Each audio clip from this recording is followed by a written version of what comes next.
COVID-19 disease first broke out in the city of Wuhan of China in mid-November 2019, as per Wikipedia. But China notified WHO after a gap of 45 days. So the outbreak remained hidden for 45 days. While China's social media was on fire, WHO's huge country office in China was sleeping. As per global laws, China was supposed to notify it within 24 hours. But for 45 days, it suppressed the fact that an unknown fatal pneumonia has broken out in Wuhan, which is spreading man to man at a lightning speed.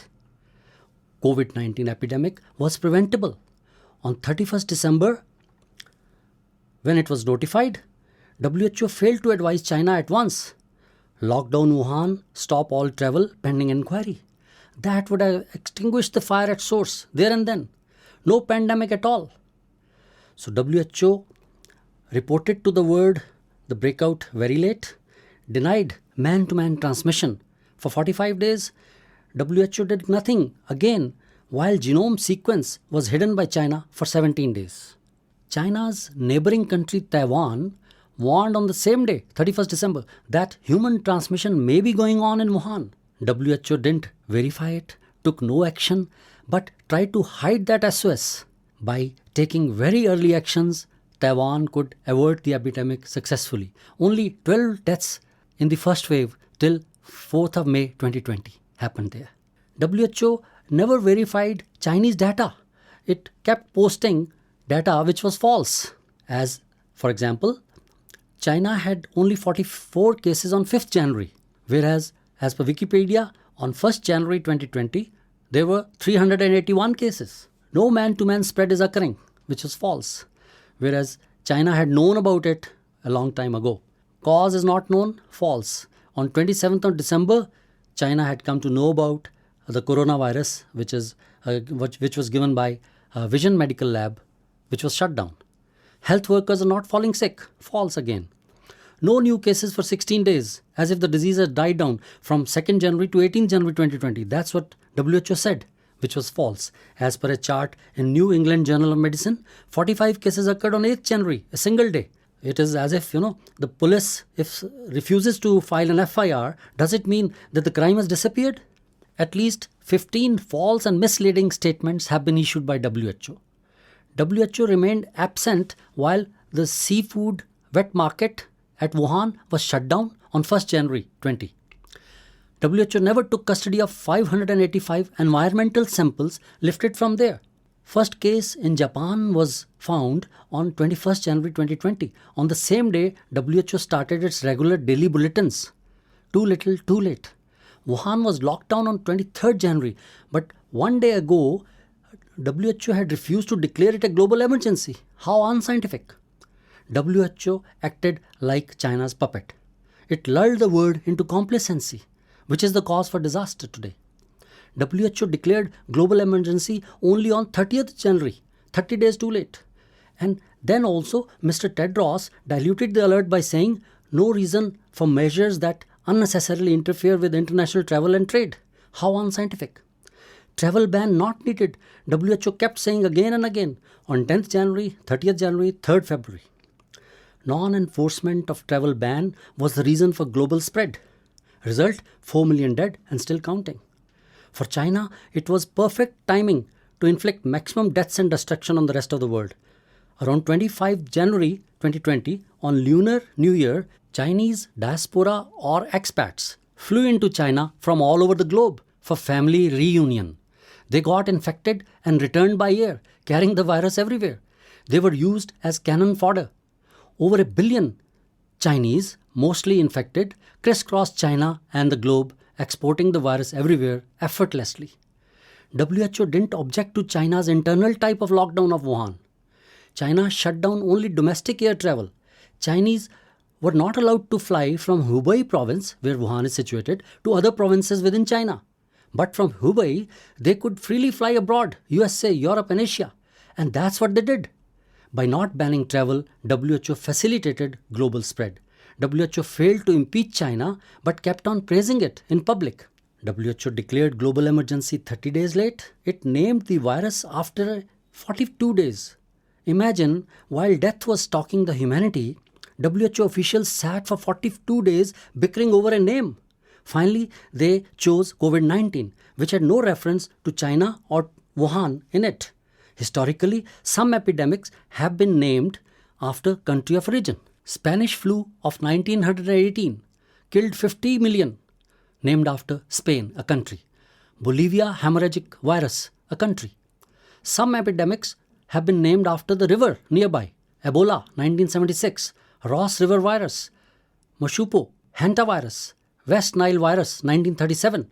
Some epidemics were named after towns or villages. Coxsackie virus, 1948. Marburg virus, 1967. Hydra virus, 1967. And Lhasa, named after a village.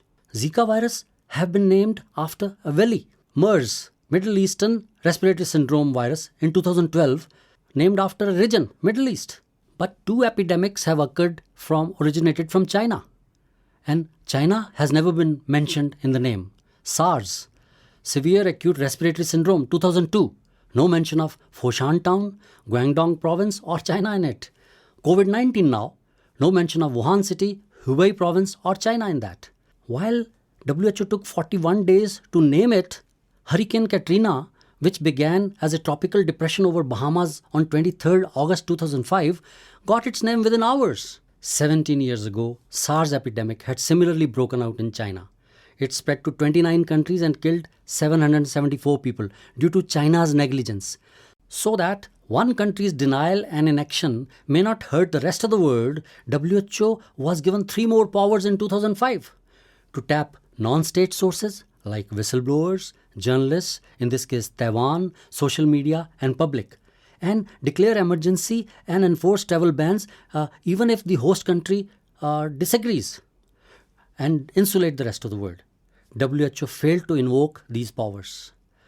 Internal audio recordings of WHO were accessed by Associated Press, which show China gave no data to WHO. Dr. Gordon Galia said, "We could get nothing, no data. Minimal information," Dr. Maria. Audio shows WHO officials were fed up. Smaller country like Congo would never be allowed such behavior of lack of transparency. We need raw data. Today, it is the same situation as was in SARS 15 years ago. No data. Travel ban, never advised till date. Unscientific. Tracing origin of the virus, never done yet. There were 2 international inquiries done. First, 16 to 24th February 2020, and second recently in 2021 in the month of February. First joint mission of WHO in China was a flop. 25-member team didn't even go to Wuhan. They didn't meet whistleblowers. They did not examine early patients and bereaved families. They didn't retrieve data of patients, Wuhan lab, 7 cremation homes of Wuhan, or they did not take custody of 585 samples picked up from seafood market. Team did not retrieve videos and chats on social media erased by government. As per work agenda in Annexure B, they visited Beijing, Shenzhen, Guangdong, Fujian high-speed train, Chengdu, Sichuan, etc. The only city they didn't visit is Wuhan. 12 of the 25 delegates were from China, who possibly wrote its 40-page report that is heaping praises on China. For example, China has rolled out perhaps the most ambitious, agile and aggressive disease containment in history. Indeed, they have made history. They have killed 4 million people. WHO's team leader, Dr. Bruce, famously concluded that if he had COVID-19, he would want to be treated in China. Psycho-fancy at its best. The second international inquiry in February 2021 too was sabotaged by WHO itself by selecting controversial Dr. Peter Daszak in the team. He had given $600,000 to Wuhan lab for coronavirus researches. He had published in the LANCET a fake letter without any evidence signed by 27 top doctors on 18th March 2020, discrediting man-made theory. Since UN has failed, we are entitled to guess. Probable villains of this pandemic are Xi Jinping, Tedros, and WHO's top 4 officials, China's Batwoman, Dr. Fauci, and Dr. Daszak. 7 probable terrorists of the century are Xi Jinping and members of his Politburo. China has full control over WHO. It was alleged that as Health Minister of Ethiopia, Tedros had hidden 2 epidemics of cholera there. Yet, China had openly backed his candidature to get him elected as Director General of WHO. Using debt diplomacy, China had purchased loyalty of 54-strong African bloc to win several United Nations elections, thus capturing key UN posts. One of WHO's 9 goodwill ambassadors is Peng Lyon, a Chinese singer, the wife of China's President Xi Jinping. Like a loyal puppet, Tedros placed entire wherewithal of WHO at the feet of China, ignoring the rest of the world. WHO covered up China's crimes, facilitated China in inflicting maximum damage on the rest of the world. COVID has killed 4 million and still counting. China and WHO are guilty of each and every death. The pandemic could have been prevented. How can any man sleep peacefully till accountability is fixed and justice done? That is why I had filed a case in Supreme Court of India, which was sadly found not maintainable. Human race owes justice to our sick and dead.